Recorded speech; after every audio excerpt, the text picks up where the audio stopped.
Oral diseases and oral manifestations of gastrointestinal and liver diseases. Kimberly L. Pham, Janet W. Morosky. Lip disorders. The lips are paired structures that are highly visible in the midface and function to facilitate mastication, speech, and numerous habits. The lips are symmetric from left to right. Separating the cutaneous aspect of the lip from the vermilion aspect is a slightly raised border called the vermilion border. Cheilitis. Cheilitis, inflammation of the lips, may include the vermilion, the mucosa, and the perioral skin, including the oral commissures. Treatment involves targeting or discontinuing the underlying cause of the inflammation.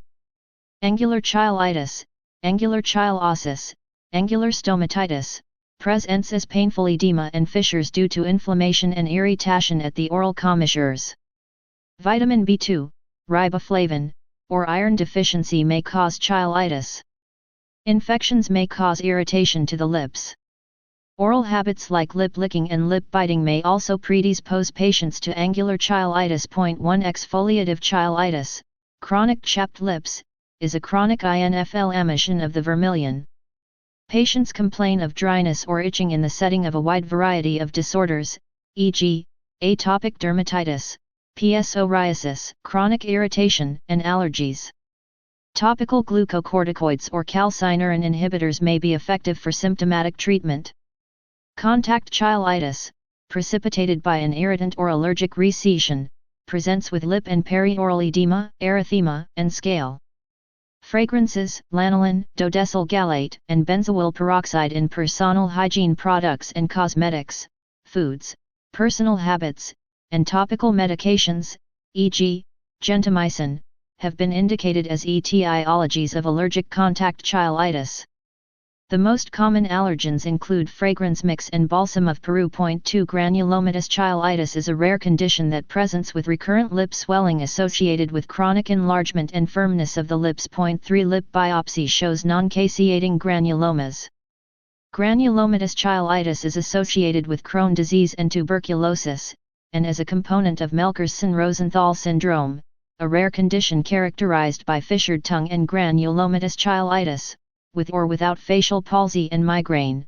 3-5 Lip neoplasms. Actinic cheilitis, actinic keratosis of the lip, solar cheilosis, is a premalignant lip epithelial dysplasia linked to chronic solar or ultraviolet radiation.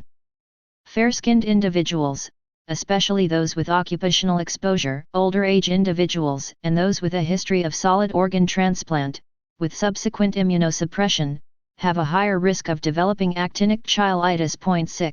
6-7 While the presentation is variable, loss of the vermilion border, with diffuse erythema, patchy whiteness, dryness, and vermilion scaling are the most typical 24 cal symptoms.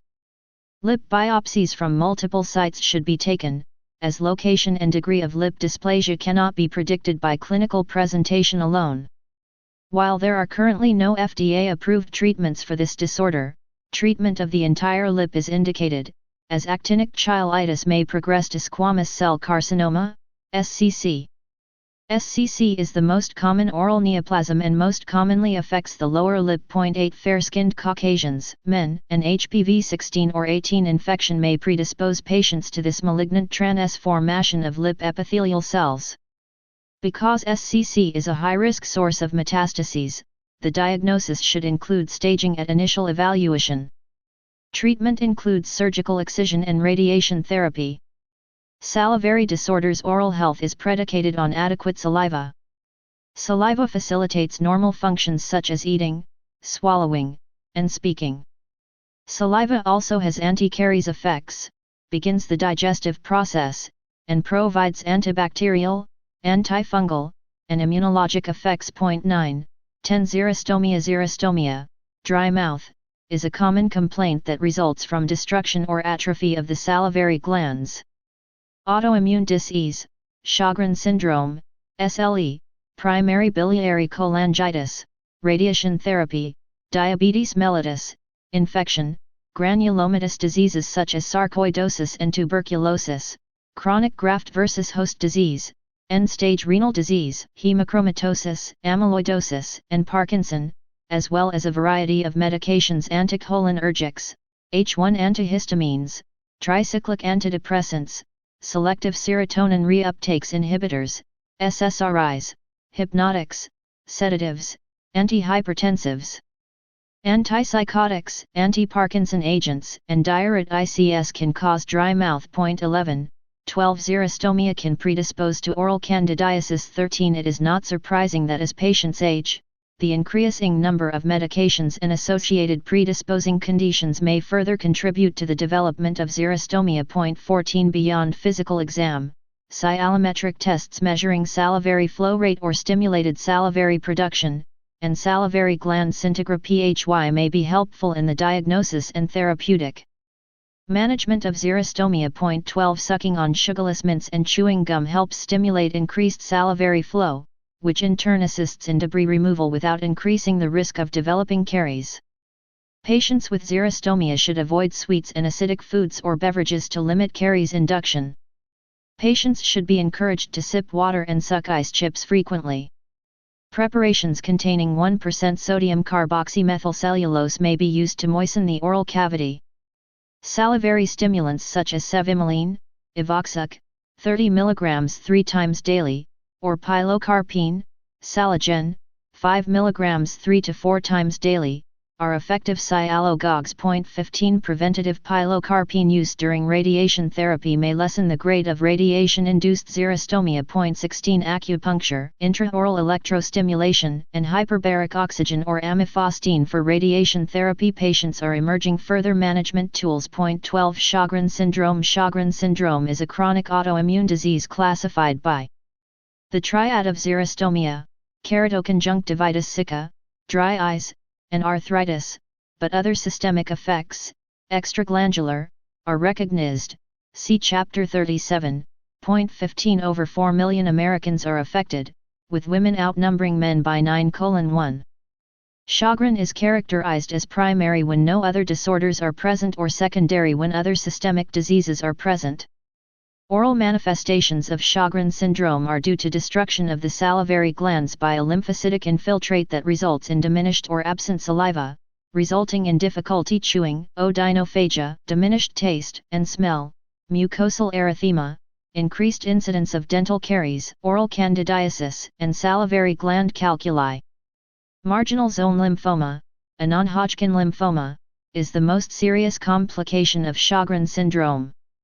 Diagnosis is usually made based on clinical presentation, though laboratory demonstration of associated anti-SSA, anti-SSB antibodies, and /or rheumatoid factor, the Schirmer test for oral and ocular dryness, or salimetry may be useful. 15. Salivary gland scintigraphy is used to objectively assess the severity and extent of salivary gland involvement and may be helpful in the diagnosis and therapeutic management of Sjogren. 17.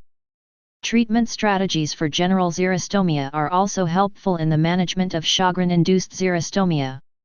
Tongue disorders. The tongue, a muscular organ in the mouth, is critical for gustation, mastication, swallowing, and speech. The dorsal surface of the tongue is characterized by extensive 1 to 2 mm filiform or keratotic papillae and far fewer erythematous 1 mm smooth, domed papules.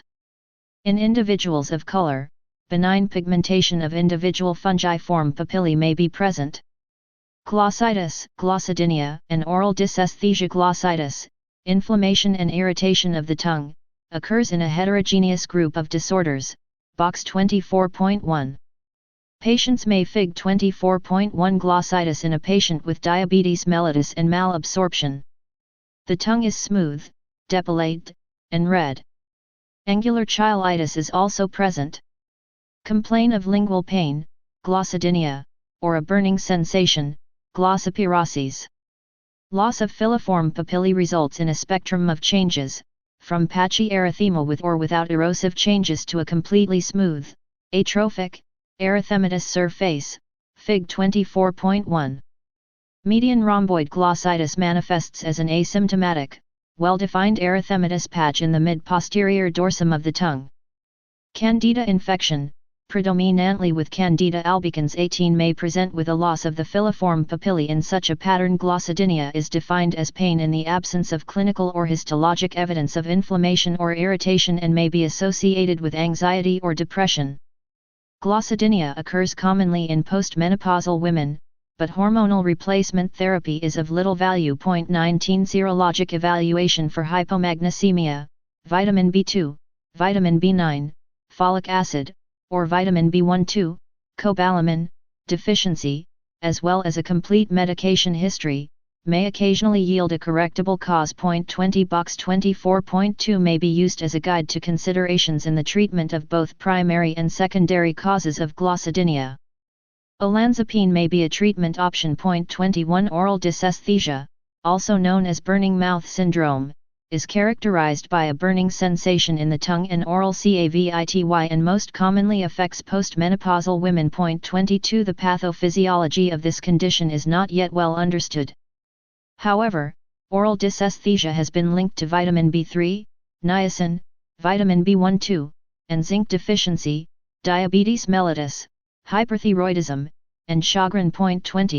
23 While oral dysesthesia can be seen in patients with a variety of oral mucosal disorders, it is not specifically associated with higher rate of candida infection frequency. 24 Treatment includes correcting any underlying nutritional deficiency or the use of tricyclic antidepressants, alpha-lipoic acid, topical clonazepam, or cognitive behavioral therapy. 22 Hypogeusia and dysgeusia. Hypogeusia, diminished sense of taste, and dysgeusia, distortion of normal taste, are other oral complaints and are sometimes associated with glossitis.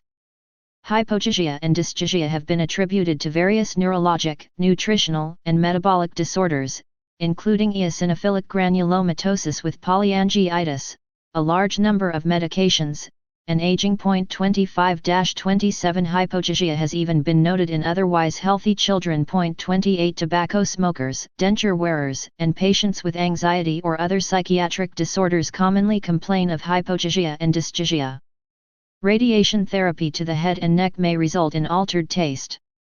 Although how taste buds and their receptors are affected by aging, medications, or disease states is not well understood, taste bud changes could be associated with changes in the expression of taste-associated genes. See Chapter 4. 29 Therapy is empirical and includes identifying and correcting any associated condition. Patients may be treated with zinc supplementation, a low-dose anxiolytic, or an antidepressant medication such as SSRIs.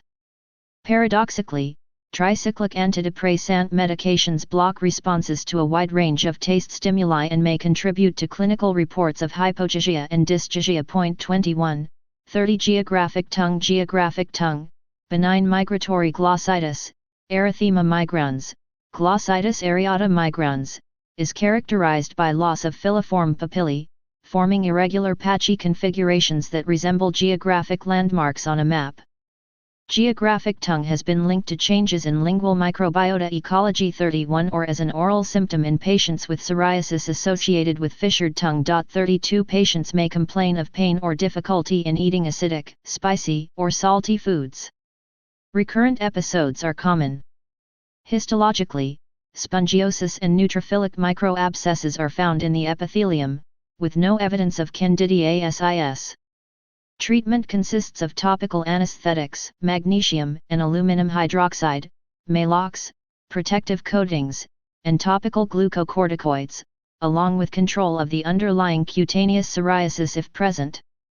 Benzocaine, or a base, has been associated with a rare risk of methemoglobinemia and is no longer recommended by the U.S. Food and Drug Administration, FDA, for treatment of this disorder.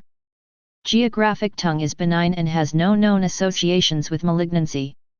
Fissured tongue, lingua plicata, furrowed tongue, scrotal tongue, presents as a benign central groove on the dorsal tongue.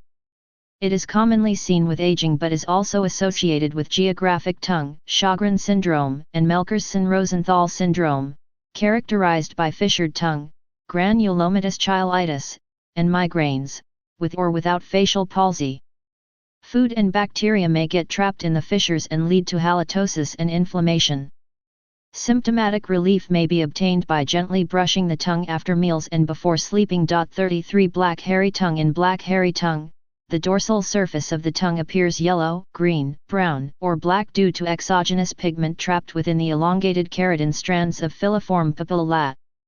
This benign condition is seen most commonly in chronic smokers and often follows a course of systemic antibiotics, the use of hydrogen peroxide, or drinking coffee or tea. 34 Off-label treatment consists of 25% podophyllum or topical tretinoin, Retin A, gel. 34 Chronic debridement with a tongue scraper may also be helpful. Strawberry tongue. 24 Strawberry tongue is a form of glossitis characterized by swollen, enlarged fungiform papillae on the surface of the tongue. These enlarged fungiform papillae are most commonly associated with scarlet fever and Kawasaki disease.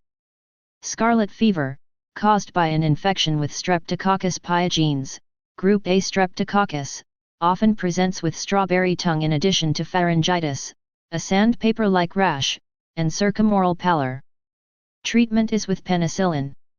Kawasaki disease, or mucocutaneous lymph node syndrome, is a medium to large vessel vasculitis, see Chapter 37. It generally affects children younger than 5 years and has replaced rheumatic fever as the primary cause of childhood heart disease in the United States. It is more common in East Asia and in children of East Asian descent. Diagnostic criteria includes at least 4 of the following: 1. Acute cervical adenopathy, 2. Peripheral extremity edema, erythema, or desquamation, 3. Bilateral painless conjunctival injection, 4. A polymorphous exanthem, and 5. Oral mucosal erythema or strawberry tongue. Kawasaki disease also can cause colonic edema. IVIG and oral aspirin is the usual treatment. Atrophic tongue. Atrophic glossitis, is characterized by the absence of filiform papillae and glossidinia. It is implicated in many nutritional deficiencies as filiform papillae atrophy as a result of protein-calorie malnutrition, long-standing iron deficiency anemia, vitamin B2, often with a magenta hue, vitamin B6, pyridoxine, vitamin B9, with erythema and swelling of the tongue, and vitamin B12.20. Atrophic glossitis is also seen in Plummer-Vinson syndrome, characterized by a triad of iron deficiency anemia, upper esophageal webbing, and atrophic glossitis, and is linked to conditions that cause xerostomia. 35 It is also an oral manifestation of candida infections, primarily from C. albicans, though C. glabrata, C. tropicalis, C. cruzae, and C. parapsilosis have been cultured from candida. Atrophic glossitis patients. 18, 36 Advanced age and malnutrition, associated with decreased tongue thickness, can also predispose patients to the development of atrophic glossitis. 35 Treatment involves targeting the underlying nutritional deficiency or condition, and a soft, bland diet may be recommended for symptomatic relief. Hypertrophic tongue, macroglossia, is an enlargement of the tongue beyond the mouth and jaws that can impair mastication, swallowing, and speech.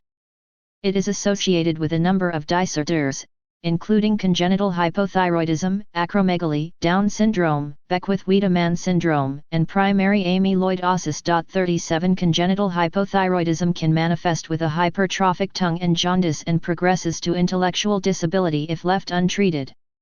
Acromegaly results from the excess production of growth hormone, such as from a pituitary adenoma, and may present with a hypertrophic, fissured tongue in addition to oral soft tissue hypertrophy and metabolic changes that progress to bone enlargement and diabetes mellitus. 38 Beckwith-Wiedemann syndrome is a congenital overgrowth syndrome characterized by a hypertrophic tongue and is associated with omphaloceal and organomegaly.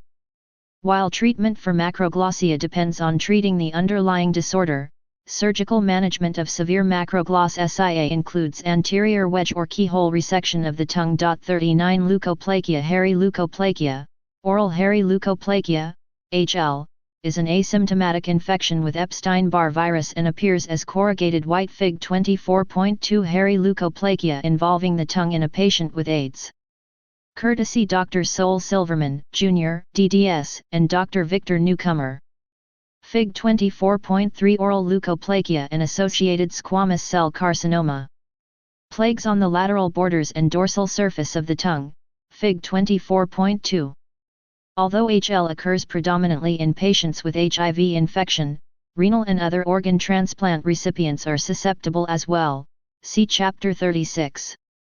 The presence of HL in an HIV-infected person has a poor prognostic implication. Of 198 cases of HIL, the median time to onset of AIDS was 24 months, and the median time to death, in the absence of highly active antiretroviral therapy HAART, was 41 months. 40 Candidiasis, which coexists in about half of cases of HL, must be treated as well. A prudent first step in management is the administration of anti-candidal therapy. Because HL is usually asymptomatic, off-label use of oral acyclovir, topical retinoic acid, and podophyllum is optional. 33 When such treatment is discontinued, however, HL usually returns. Introduction of HAART has decreased the incidence of HL. Other white mucosal lesions, such as oral leukoplakia, Fig 24.3, can resemble HL lesions. Biopsy confirmation and serologic testing for HIV are indicated if the diagnosis of HL is considered. Oral leukoplakia is a clinical white plaque in the oral cavity that is not associated with an identifiable cause. A diagnosis is made by excluding other causes of a white oral lesion, including Candida infection and HL. These conditions should be ruled out and eliminated before diagnosing a patient with oral leukoplakia. Oral leukoplakia is most commonly seen in older individuals, with 73% to 81% of affected patients having a history of tobacco use. 41 While oral leukoplakia itself is usually asymptomatic, this lesion is clinically relevant because of its association with oral SCC. 41 If the elimination of other possible causes, e.g., candidiasis, does not result in the resolution of the lesion, biopsy of the lesion is warranted to examine the oral epithelium for dysplastic changes or carcinoma. While there is not yet randomized controlled trial data to support the treatment, retrospective data suggests that excised higher-risk oral leukoplakia lesions are less likely to undergo malignant transformation, although it does not completely eliminate the risk of recurrence or malignant transformation. 41 Proliferative verrucous leukoplakia, PVL, is characterized as a multifocal, persistent, usually recurring, oral leukoplakia that can resemble verrucous carcinoma. 41 It is clinically distinct because of its particularly high risk of developing dysplasia and malignant transformation, with 70% to 87% of PVL patients going on to develop SCC at the lesion site. 42 However, of those patients who developed cancer, only 31% had a history of tobacco use. 42 Other risk factors for PVL are unclear. Herpetic geometric glossitis HGG, is characterized as painful, geometric, linear fissures on the dorsal surface of the tongue, making it difficult for patients to eat. HGG tends to present in immunosuppressed patients as a reactivation of chronic oral herpes simplex infection, but can present in immunocompetent individuals. 43 It is responsive to oral antiviral therapy, such as acyclovir. Gingival disorders gingival enlargement, gingival hyperplasia, strawberry gingivitis, gingival hypertrophy, is characterized by either an increased number or size of gingival cells. Gingival enlargement is a frequent manifestation of granulomatosis with polyangiitis, see Chapter 37. 44 It has also been noted in the rare lysosomal storage disorder, I-cell disease, and is linked to a number of medications, including cyclosporin, phenytoin, and non-dihydropyridine calcium channel blockers such as verapamil. Gingivostomatitis presents as painful inflammation of both the gingiva and oral mucosa and is a common presentation of primary herpes virus infection, discussed below. Acute necrotizing ulcerative gingivitis ANUG, is an acute inflammatory and necrotic infection affecting the interdental papillae. Treatment consists of surgical debridement, oral rinses, and systemic antibiotics. 45 Lead poisoning Chronic lead poisoning may be evident as asymptomatic gingival lead lines, Burton lines, a thin blue-black line of deposited lead sulfide along the gingival margin. Affected patients may also have abdominal pain and sideroblastic anemia. Oral manifestations of infections, neoplasms, and other selected disorders. Candidiasis candida species, chiefly Candida albicans, are normal oral commensal organisms in almost half of the population. 18. A diagnosis of oral candidiasis, thrush, candidosis, moniliasis, requires clinical and cytologic evidence of an infection or clinical overgrowth. Symptoms include pain, dry mouth, lip swelling, and altered taste. When dysphagia and/or upper GI bleeding accompany oral thrush, concurrent candidal esophagitis is likely, see Chapter 45. Oral candidiasis appears as white curd-like patches, pseudomembranous, or as red, atrophic, or white and red friable lesions on any mucosal surface, Fig 24.4. All newborns experience enetile overgrowth of candida associated with colonization of the Fig 24.4 oral candidiasis. Multiple white and yellow plagues are seen on the soft and hard palate, uvula, and tongue. GI tract. Oral candidiasis, especially of C. albicans 13, can occur in 11% to 15% of children during their first year of life, especially with environmental exposure to pets and siblings. 46. The presence of pseudohyphae and budding yeast on a smear using a potassium hydroxide, KOH, preparation is evidence of infection with C. albicans. However, a negative KOH preparation does not exclude active infection.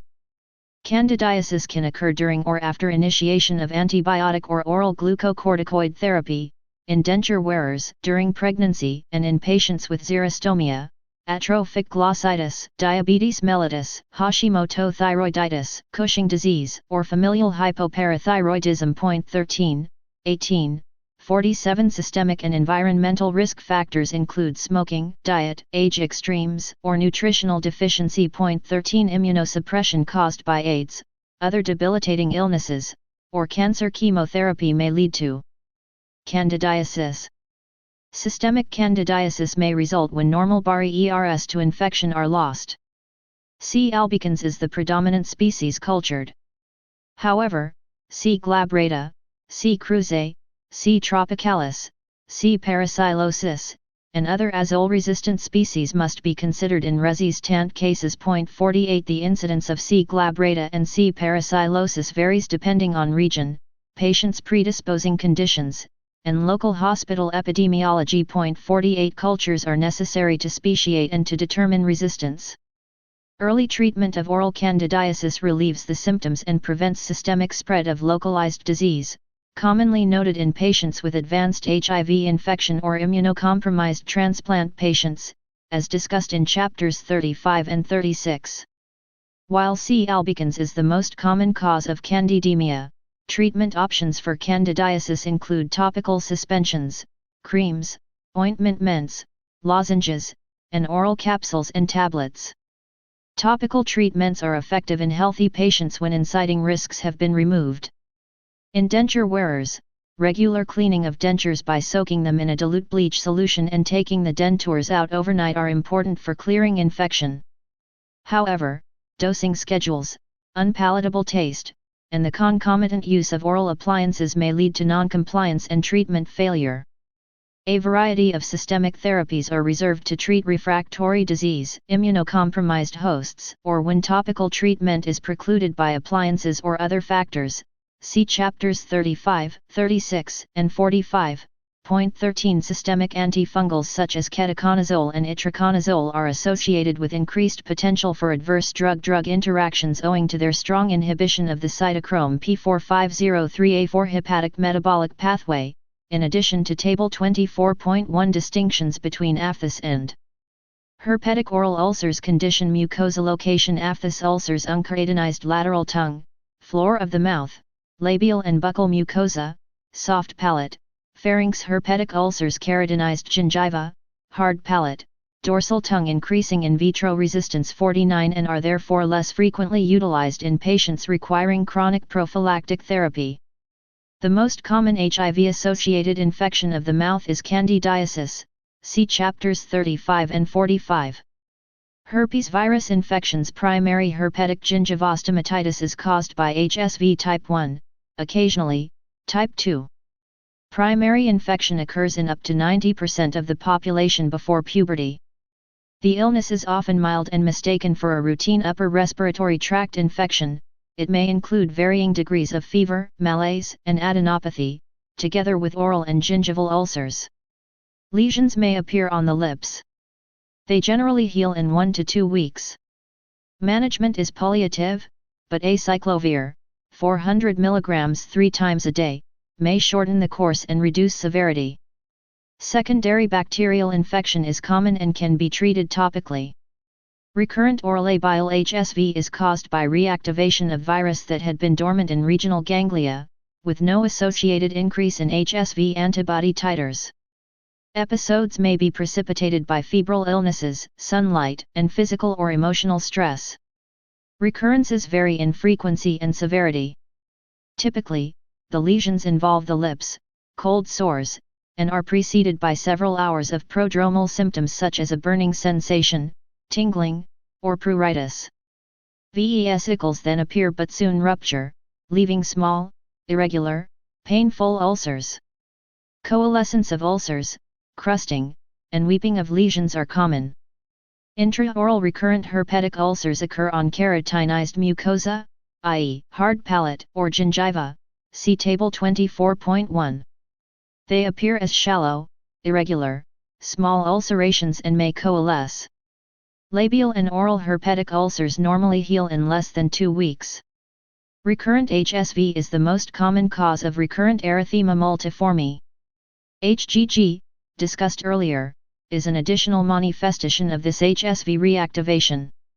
In immunocompromised patients, HSV may affect any mucocutaneous surface and can appear as large, irregular, pseudomembrane-covered ulcers. This is especially true in HIV-infected persons, in whom all perineal and oral labile ulcerations should be considered manifestations of HSV until proved otherwise, see Chapter 35. Care should be taken to avoid ocular autoinoculation. HSV infection or reactivation is usually diagnosed from the history and clinical findings. A history of a prodrome or of vesicles, the site of lesions, and reappearance of lesions in the same location help differentiate HSV from other ulcerative disorders. A cytologic smear, ZANC, showing multinucleate giant cells is suggestive, although viral cultures and monoclonal antibody staining of smears are more sensitive and specific tests for diagnosing HSV infection. Topical acyclovir is of little benefit in recurrent labial herpes and is of limited benefit in recurrent genital HSV. Systemic acyclovir is regularly used for treatment of primary or recurrent attacks in immunosuppressed patients, 2 grams orally in divided doses, or 5 mg/kg intravenously 3 times daily until lesions heal. Famciclovir, 125 mg twice daily, or valacyclovir, 500 mg twice daily, are also effective. Oral treatment should optimally begin within the first few hours of the prodrome. For patients with more than 4 recurrent episodes per year, longer-term suppressive therapy may be accomplished with acyclovir, 200 mg orally 3 times daily or 400 mg twice daily. Acyclovir is used for the prevention of recurrent oral and genital HSV Fig 24.5 Kaposi sarcoma involving the palate. Courtesy Dr. Sol Silverman, Jr., DDS, and Dr. Victor Newcomer. Associated with bone marrow transplantation, see Chapter 36. Antivirals are also used to prevent recurrent herpes infections in other immunocompromised patients, such as those with leukemia or HIV infection or after solid organ transplantation. Herpes zoster, shingles, is caused by a reactivation of the varicella zoster virus, VZV, HHV3. Oral lesions can occur and resemble aphthous ulcers, except for the following features: the ulcers are unilateral, lip and/or skin lesions may coexist, and the onset is sudden and acutely painful, usually tracking along a dermatome, and is often associated with fever. High dosages of acyclovir, 4g/d orally, famciclovir, 500 mg every 8 hours, or valacyclovir, 1 gram every 8 hours, within 72 hours of the onset of the illness may be helpful in accelerating healing and reducing post-herpetic neuralgia. Vaccination is available to reduce the risk of shingles in elderly individuals, even those who have recovered from an attack. Human papillomavirus infection. Oral manifestations of HPV infection include varicose papules on the lips. 1 In infants and children, HPV 6 and 11 most commonly present with oral papillomas or, rarely, laryngeal papillomatosis.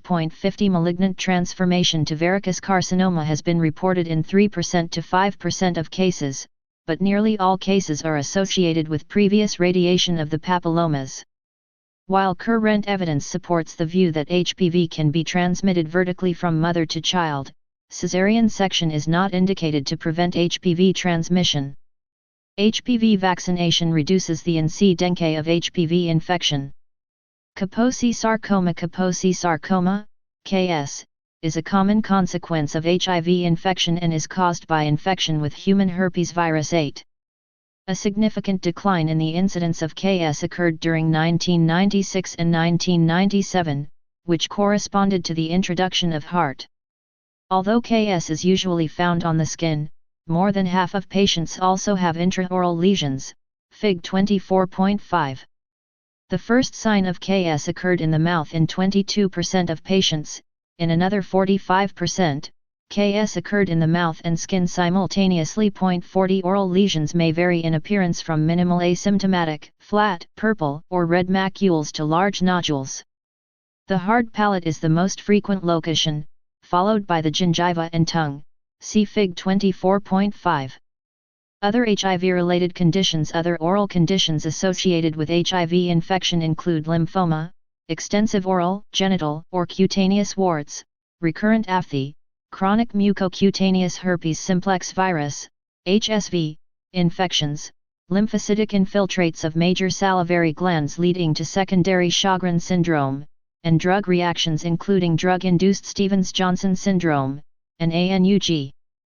Squamous cell carcinoma. Leukoplakia as a precursor lesion accounts for 15% of oral SCC cases, but the clinical presentation of oral SCC is quite variable, ranging from an asymptomatic erythematous patch to white verrucous plaque and more commonly a combination of red and white changes, erythroleukoplakia, that may be asymptomatic or rarely associated with pain. 41 Staging of SCC through clinical documentation of any associated ipsilateral and/or contralateral cervical lymphadenopathy, biopsy.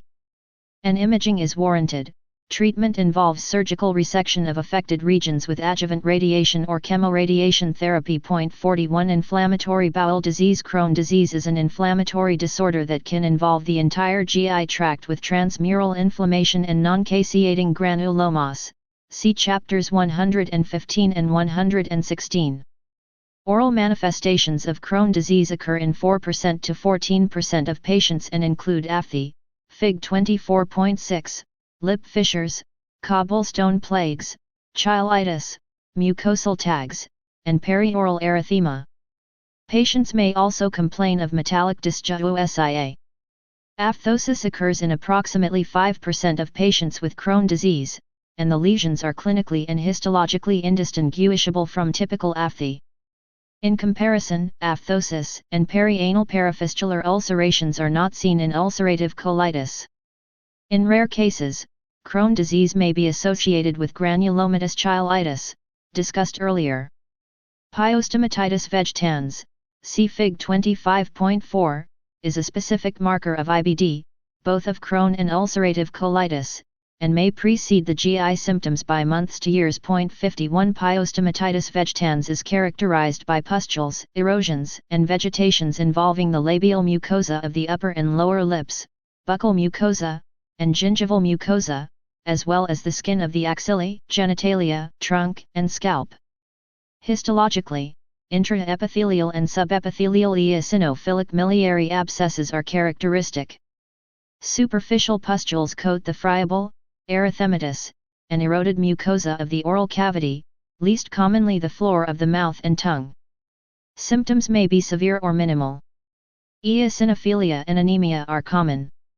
Diagnosis is made from biopsy findings, and treatment is with topical or systemic glucocorticoids, dapsone, or sulfasalazine. 52 Gastroesophageal reflux, GERD, Chronic exposure to acidic fluids in the oral cavity results in dissolution of the tooth surfaces, enamel erosion, most commonly seen on the palatal surfaces of the maxillary teeth with exposed underlying dentin, a softer and more opaque yellow substance.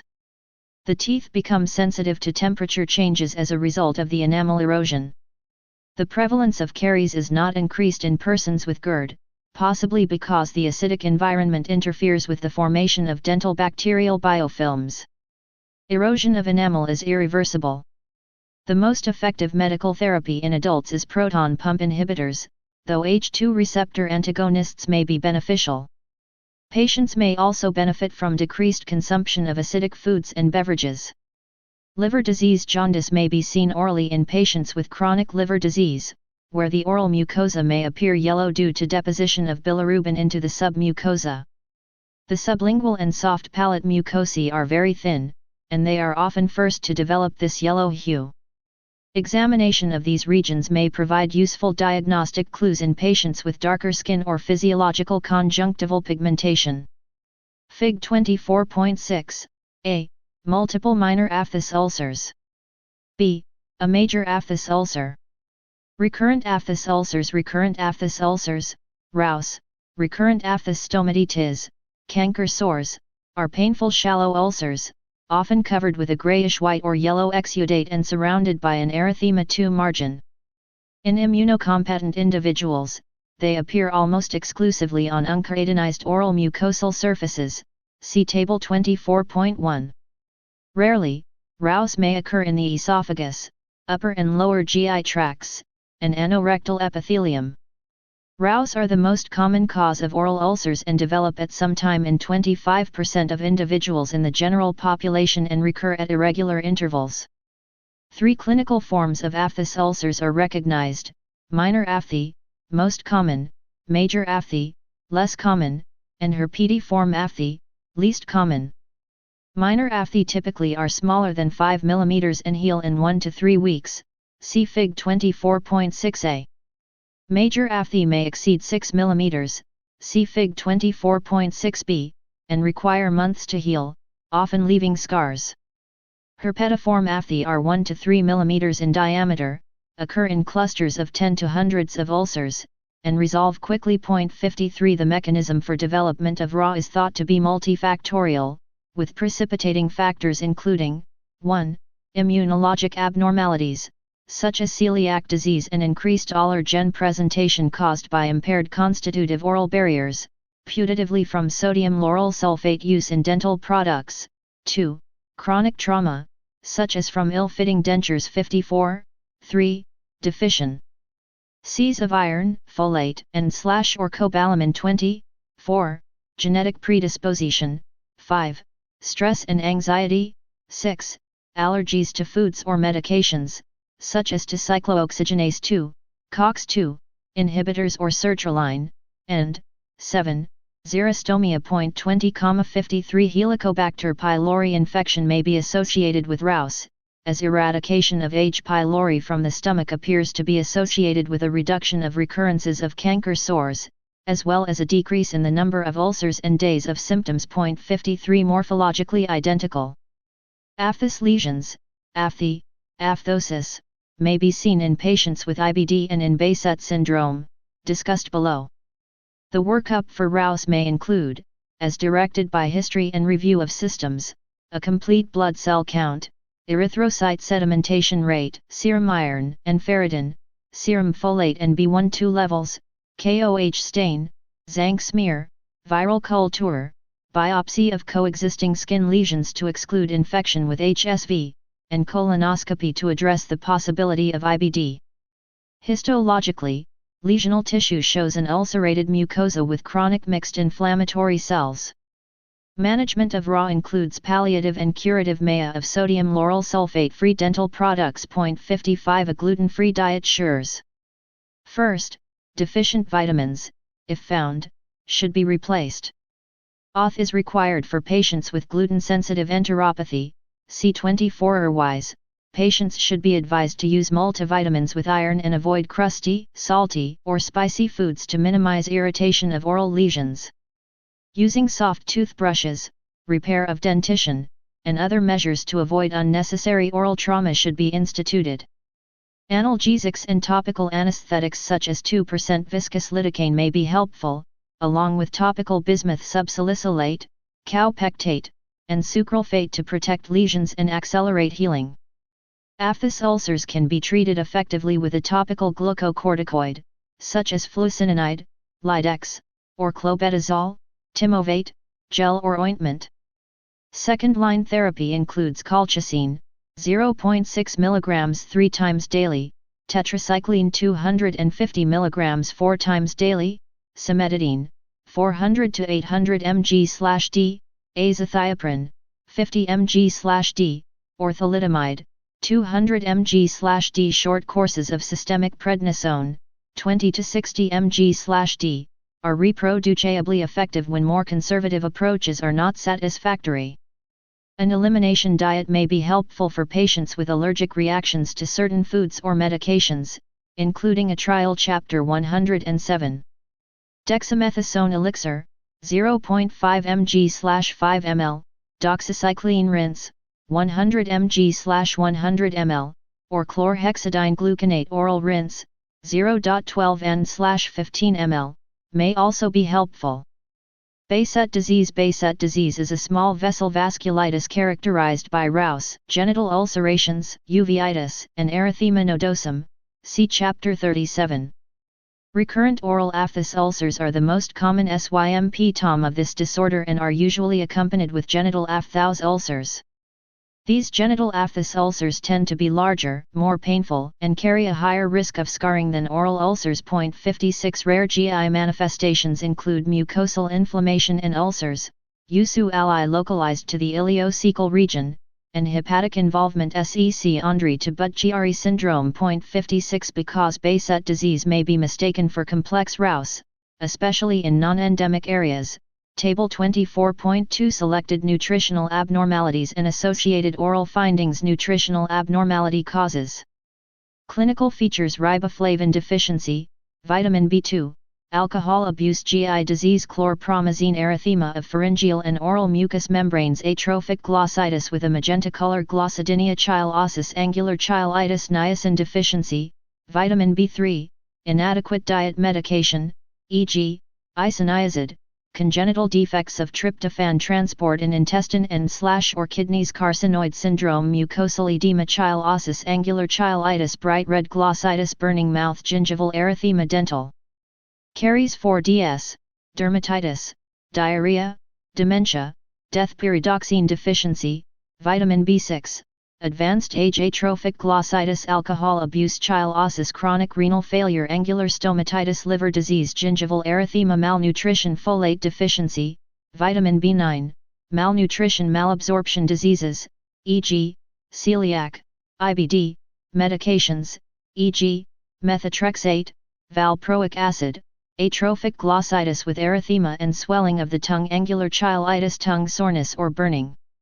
Dysphagia, cobalamin deficiency, vitamin B1-2, pernicious anemia, insufficient diet, generalized stomatitis, taste disturbance, red, atrophic, beefy, burning tongue with loss of filiform papillae, retinol deficiency, vitamin A, malnutrition, malabsorption, alcohol abuse, xerostomia, periodontal disease, increased intraoral infection, impaired tooth development, in children, vitamin K deficiency, exclusively breastfed infants, malabsorption medications, e.g., warfarin, submucosal hemorrhage. Gingival bleeding, iron deficiency, angular chylitis, atrophic glossitis, glossidinia, recurrent aphthous stomatitis, zinc deficiency, acrodermatitis, congenital metabolic abnormalities, burning mouth syndrome, enteropathica if genetic, alcoholics with cirrhosis, recurrent aphthous stomatitis, deficiency of essential fatty acids, hyperalimentation, perioral or intraoral erosions, biotin deficiency, Crohn disease, dysgeusia, taste alteration, vitamin C deficiency, scurvy. Alcohol abuse, Crohn disease, Whipple disease, mucosal petechiae, hemorrhagic gingivitis, gingival bleeding, gingival hypertrophy, interdental infarcts. A detailed history must be taken. Diagnosis is made clinically by noting oral apathy and the concurrent presence of at least two of the following: genital ulcers, skin lesions, ocular involvement, and pathergy test positivity. 56 Treatment is discussed in Chapter 37. Cutaneous disorders with oral manifestations. There are important oral and GI manifestations of numerous skin diseases, including pemphigoid, pemphigus, epidermolysis bullosa, erythema multiforme, lichen planus, and the Stevens-Johnson syndrome/toxic epidermal necrolysis spectrum. See Chapter 25. Amyloidosis. Amyloidosis commonly has prominent oral manifestations. See Chapter 37. Macroglossia with increased tongue firmness, discussed earlier, in addition to enlarged submandibular structures, and lingual indentations from the teeth occur in 20% to 50% of patients. The macroglossia may interfere with eating and closing the mouth and may cause airway obstruction with sleep apnea, especially in the reclining position. The enlarged tongue may be highly vascular, resulting in bleeding. Recurrent hemorrhagic bully in the mouth are common. Diagnosis of amyloidosis can sometimes be made by subcutaneous fat aspiration or by gingival or tongue biopsy. Nutritional deficiencies. See Table 24.2, also see Chapters 5, 25, and 104.20. Full references for this chapter can be found on www.expertconsult.com.